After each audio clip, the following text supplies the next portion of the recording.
Thanks to all of the partners here today, I'm happy to say that 6,500 grade 9 students every year within the 24 high schools in the County of Simcoe will be empowered with the skills and knowledge to save a life through this training.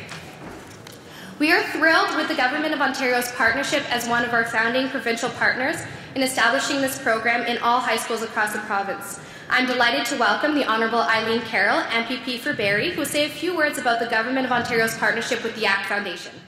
Thank you, Jennifer, and it's lovely to join you all this morning.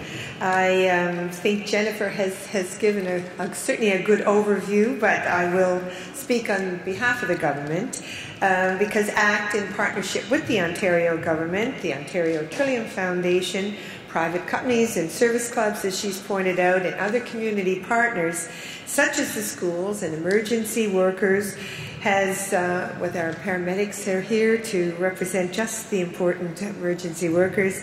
They've all been a very integral part of this program.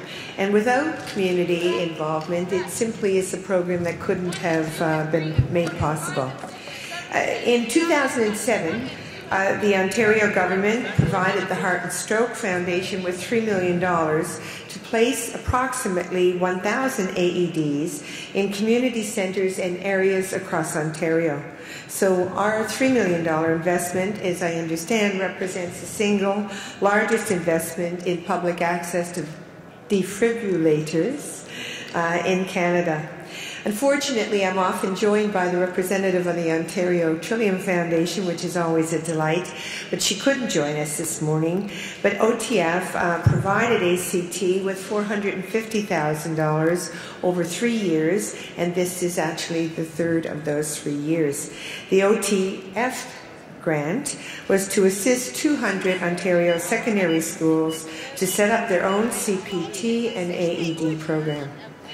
Our government supported as well, and I think maybe it's because I live with a lawyer, but I realize all of the complexities sometimes of what can occur after we act as a good Samaritan when it comes to the law.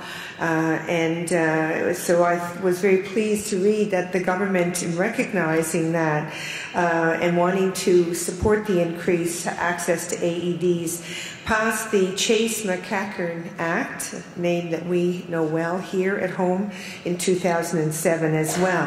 And the reason I was mentioning the legalities of all of this is that the Act provides liability protection for individuals who attempt to use an AED in an emergency and to the owners and occupiers of premises with AEDs.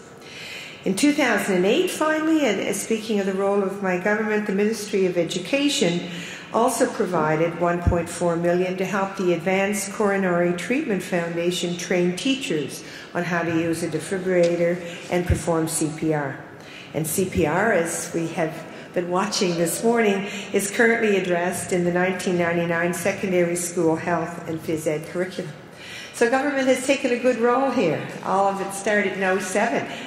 Not coincidental, I got elected in 07, but I'm sure it didn't have just that. So anyway, pleased to join you this morning and get a sense of all of the other people who have equally or even more importantly made this a reality. Thanks.